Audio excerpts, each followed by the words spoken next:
Hello, everyone. Welcome back to Real Estate Objection Handling. I'm Brett Matsura, and in today's training, I'm going to break down the really common objection for this time of year, and that's we're going to wait until spring to list our home. This could also work for we're going to wait until spring until we buy a home.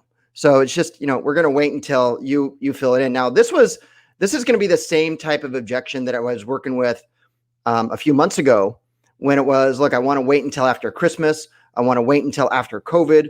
I want to wait until, fill in the blank. The structure is all relatively going to be the same. So I'm going to break this down using conversational selling. And conversational selling is just making sure that you don't come off salesy, so that you're having a conversation with a prospect that's in tune with the way that people actually have conversations, a two-way street, as opposed to coming off, hard and salesy. So let me go ahead and share my screen here. Okay, so we're going to wait until spring. Now, if you followed my training before, then you know about the ultimate rebuttal formula, and that's what I'm going to break down. And the ultimate rebuttal formula is not necessarily the words that you say. It's not, it does tie into how you say them, but it's just a structure, kind of a step-by-step structure of a format of a conversation when you get an objection.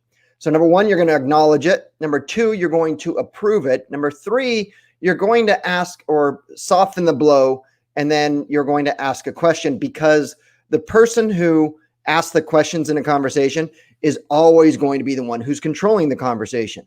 Now you want that to be you, but you don't want to be coming off salesy. You don't want to come off overbearing. So that's why it's extremely important that you practice delivery of these different objections in different ways, in different structures. You're going to follow the structure, or excuse me, the process fairly 90% of the time, but you need to practice. So let's go into the objection. We're going to wait until spring. Now, what is the number one question that's coming up in your mind if you're trying to list a property, you're talking to a prospect, or maybe a buyer prospect? What's the first thing that should come into your mind when somebody gives you an objection like this? Well, should be why. Why? Okay, this objection by itself, we're going to wait until spring, that's not the objection. Okay, that's a generalization of their plan. We need to get down to find out what their why is. Their why is going to be their objection. Their why is going to be their methodology. Their why is going to be the reason why they're not willing to get put on the market, why they're not willing to meet with you just yet. Now, until you understand their why, nothing you can do. So really, the objection isn't this. Really, what you have to find out is what the objection is by asking their why. So let's go into this, and we're going to acknowledge what they say. Now, in this example, what I'm going to do is I'm going to acknowledge what they say by just rephrasing their question as a question. Oh, so that's interesting. So you want to wait until spring to get your home on the market? Now, normally when you do something and you rephrase something as a question, what they said to you as a question, they're going to give you a little bit more information. Not all the time. You're going to get those people that are just going to be yes, no, very dry, like you can't get anywhere with them. I know that you guys know what I'm talking about. But for most human beings on the planet, when you engage in a conversation and you repeat what they said in the frame of a question, then they're going to give you a little bit more information. So in this case, oh, that's interesting. So you want to wait until spring to sell your home? Well, yeah, we wanted to wait first until after Christmas. And then, of course, we wanted to wait until after COVID. And then it rained one day and we wanted to wait until it stopped raining. So what we figured is that it's probably the best time to wait until spring to sell the home. And then you're going to approve, right? You're going to make them right. As you've heard in my trainings before, if you want to have a really, really bad conversation, if you want to end the conversation extremely quickly, disagree with the prospect and make them wrong. But you don't want to do that. So we're going to approve what they said. Oh, okay, I see. This is where you're going to embed like a little brag about yourself to push your value proposition. So, Mr. and Mrs. Seller, I've been in this business for a long time, 23 years. I mean, me and my company have literally sold hundreds or thousands of homes in this immediate market. And typically, every time around this year, I find that most homeowners, a lot of homeowners, their plan is to list in the spring. And, depending on their goals, might not be that bad. Might not be a good idea. And then you're going to go into and you're going to ask a softener, right? So going back over to this, look, guys, so you've done a lot of different things in here. First of all, you took the opportunity to push your value proposition. Now, as a real estate agent, the things that, look, everybody, you need to separate yourself in your value proposition. And the way that you're going to separate yourself the most is by amplifying your experience and amplifying or sharing with them your experience and your market knowledge. Because everybody has the MLS, everybody has a lockbox key, everybody's number one in their market.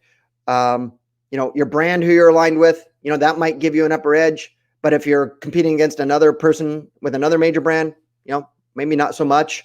There's a lot of different things. You can do professional photography, you can door knock. There's a lot of different things that turn you into a commodity that you do, that other agents can do. You want to separate yourself. And the things that would really separate you is your experience and your market knowledge.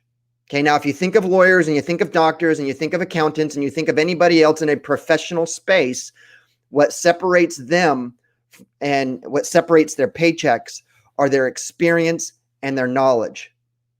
New attorneys, new doctors do not get paid as much as specialists and people who have been in the business or attorneys or doctors for 20, 30 years that have a ton of experience. So you want to do that for you as well. So when you come into this, take every opportunity that you have to push your value proposition, because that's really going to make or break whether or not you're going to be able to seal the deal. If you don't share your experience or your market knowledge, that may be the difference between this conversation ending up in an appointment or not. It might. So you may as well throw it out. So, okay. So I see, I've been in this business for, a lot of years, 23 years. This year's 23 years. And typically around this time of year, I find that most homeowners, their plan is to wait until spring to get their home listed. Now, with everything that's going on crazy right now with COVID, that might not be a good idea, depending on what your goals are. Okay, so that's what we approved. I created a little bit of doubt. I pushed my value proposition, my experience and my market knowledge. Now I'm going to go into to the softener. My go-to softener at the very beginning is, if you don't mind me asking, and then you're going to ask a question. If you don't mind me asking, what is it about spring that makes you think that it's a good idea to list at that time? Let them give you the ammunition you need to continue the conversation. Okay, we're going back to this right here. Why? Why do you want to wait until spring? And this got us to here. Yeah. Now, if you don't mind me asking, what is it that's important to you about waiting till spring? And then they're going to share with you what they're going to share with you, right? They're going to share with you, maybe the timing is wrong. Maybe it's school. Maybe it's a job transfer. Maybe, but you need to find out that why so that you can adjust the talk track going forward and go for that appointment. Now, for me, let's just kind of do a general thing, right? Right now, as we're doing this training, and if you're catching this on the replay, I'm recording this. We're still in the middle of COVID, and there's a lot of uncertainty going into the market, right? So here's where I would go, kind of depending on what their reply is. But my go-to statement on my belief system on the three things that every homeowner wants. So, okay, I totally get that, Mr. and Mrs. Seller. But, here's, in my experience, homeowners have three common traits. They want to sell their home for the most money. They want to do it in the quickest amount of time, and they want the least amount of hassle. Is that true for you as well? Yeah, that is true for me as well. Okay, so do you mind if I share with you why I think it might be a bad idea for you to wait until March? Well, yeah. Okay, so one of your goals is to sell for the most money in the quickest amount of time. And right now in the market, things are flying off the shelves. It's like a new iPhone being debuted. You know, people are just lining up around the corners to buy a house. What would happen if it changed by then, by March? What? Yeah, I mean, what would happen? What would you do if the market today was not the market in March and it shifted? What would you do then?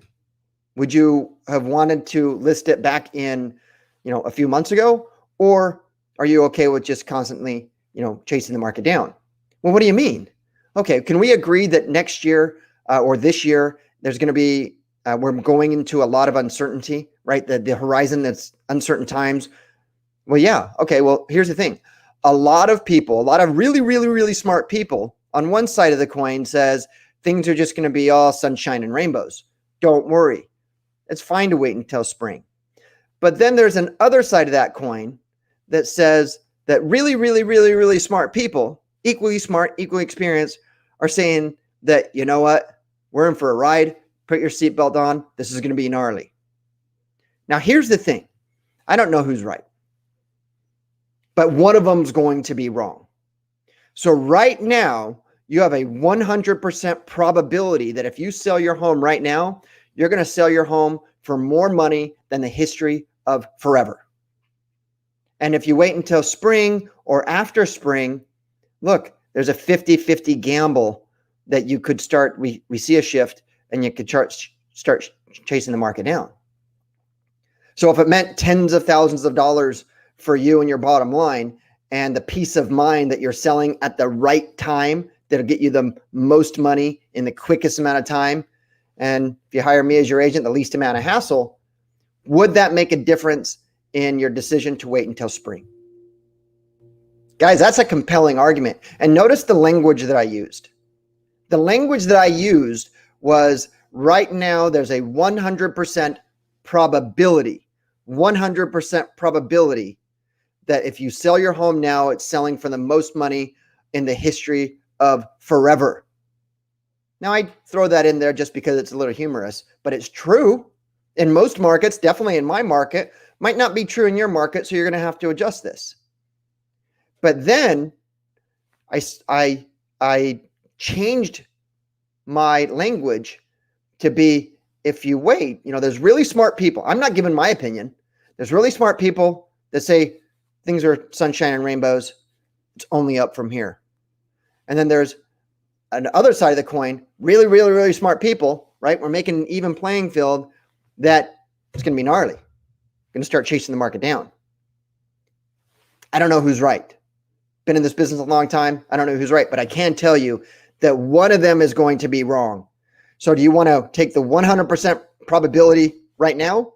Or do you want to take the 50-50 gamble? You got better odds playing blackjack. Now, is it going to turn in the next 3 months, 6 months, 12 months? Honest to God, I don't know. Neither do you. Now, you have your beliefs, I have my beliefs, but let's just be honest. We're all speculating. Nobody knows what's going to happen. Back in the Great Recession, I remember that although there were signs that were leading up to, the Lehman Brothers crash, nobody expected it to happen until it did. So this is not a political video. This is not a political training. It is simply presenting a situation in front of your seller. Look, they probably haven't sold a home for like 7, 10, 14 years. They don't know. They don't follow this. So it's your job to bring these to light so that they can make a sound decision. And I'll promise you one thing is that most real estate agents are not sharing this type of information. Most real estate agents, if they got the objection, I'd like to wait until spring, they're like, oh, okay, so can I call you back at the end of February? Can I call you back, mid-March? Can I call you back such and such? That okay? How about I send you a mailer? How about I send you some seeds so you can plant some flowers? Right? That's what most real estate agents are doing. You need to get down to their why so that you can actually rebuttal their objection. And for I need to wait until such and such specifically, things are going to change, but right now in the middle of COVID with the uncertainty, the go-to rebuttal system, I guess is what we could call it, that I'm training agents on is the two-sided coin. That's what I'm going to call it. We're going to call it the two-sided coin technique. 100% probability, 50-50 gamble. What would you do if it started down the bad path? Okay, so guys, that's what I got for here. In closing, I just got to remind you that just by watching this video, you're not going to get better at anything. The only way you get better at anything is through practice. Natural ability will only take you so far. And you're never going to perform at a level higher than you practice. So I would encourage you, if you have role play partners, you need to role play at a level that's realistic and, like you're sparring. And if you don't have a role play partner, or if you need consistent role play partners, Monday through Friday, consistent like clockwork, then I would encourage you to head over to my realestateroleplaying.com. There is a monthly fee to that. Comes with a ton of training, comes with a ton of access, comes with access to a spectacular group of people. We're a large North American role play group with members across every single time zone. People make time for things that are important. If training and getting better at your skill set is important, you'll make time to do it. Doesn't matter what time zone you're in. So that's what I got for today, everyone. I do appreciate you guys taking the time.